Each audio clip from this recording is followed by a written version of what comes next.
Sunflowers guide the way inside Van Gogh, the immersive experience. Sunflowers, a familiar symbol for Kansans and for Vincent van Gogh, a symbol of beauty and hope. From the foyer, his story unfolds on the walls.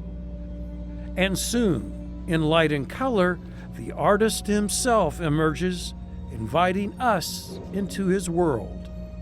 It just really got better and better, and the immersive light show was wonderful, and yeah. Modern projection and digital storytelling tools are transforming the way people experience art, bringing Van Gogh's vision to life in ways a traditional museum can't. Using the modern tools, the digital storytelling aspect, there is technology out there. Why not adapt your story to that technology?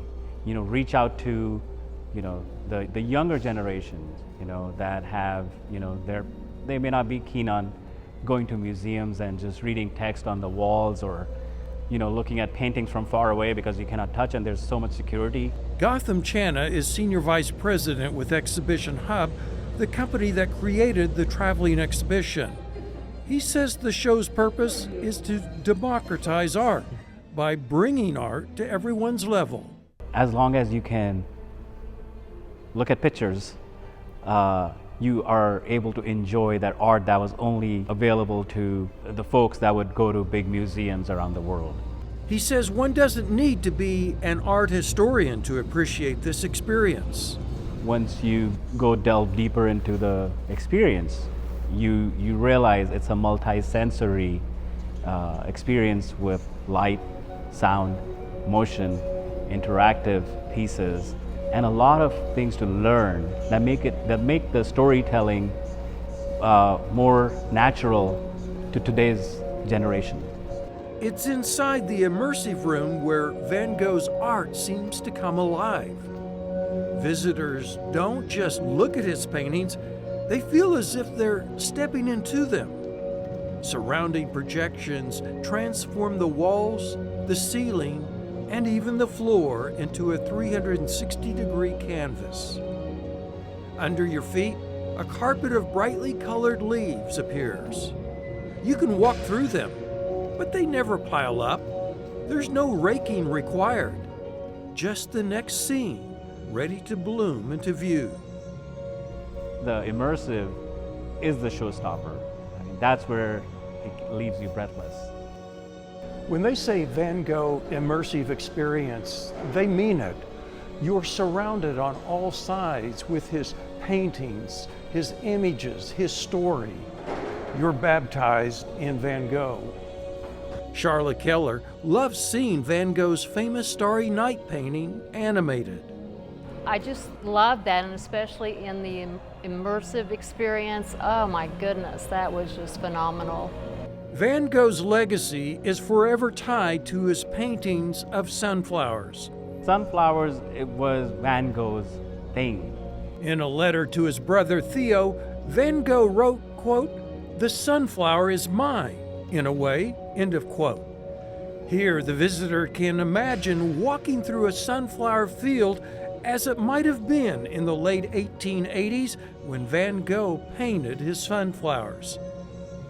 In canvas after canvas, he painted them alive in golden bloom, then fading with age, and finally withering away, mirroring life's own cycle. So a lot of the paintings that you see are from the sad, the mental state that Van Gogh was going through. The emotions he poured onto his canvases are sometimes felt by visitors here. Oh, it's beautiful. It made me cry.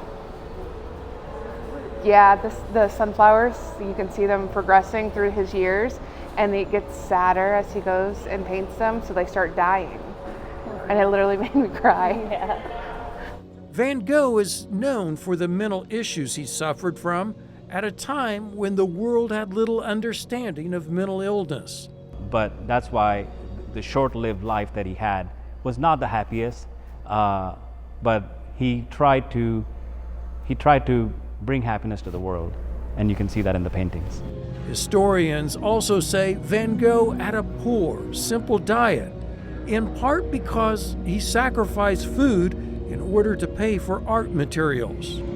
You know, he created masterpieces that sadly no one bought any of these paintings back then. Van Gogh died before the world took notice of his paintings. Right before he died, I believe he could only sell one painting. Now his best works sell for tens of millions of dollars. And you know, there was all of these great artworks that he left behind for the world to experience. I just was in awe.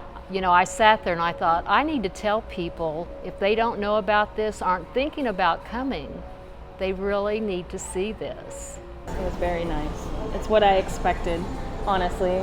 I wanted to walk in and be wowed and have a sense of calmness, and that's what I felt like almost through this entire experience. And it's very just zen. It's supposed to make you feel calm when you come in here, and they did it right, yeah. The Dutch artist moved to Arles, France in 1888 with a dream of starting an artist community.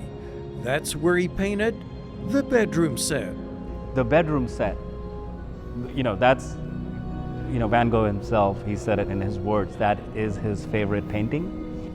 Of course, this isn't the painting. This is a recreation of Van Gogh's bedroom at Arles, and it's particularly a favorite place for people to take selfies.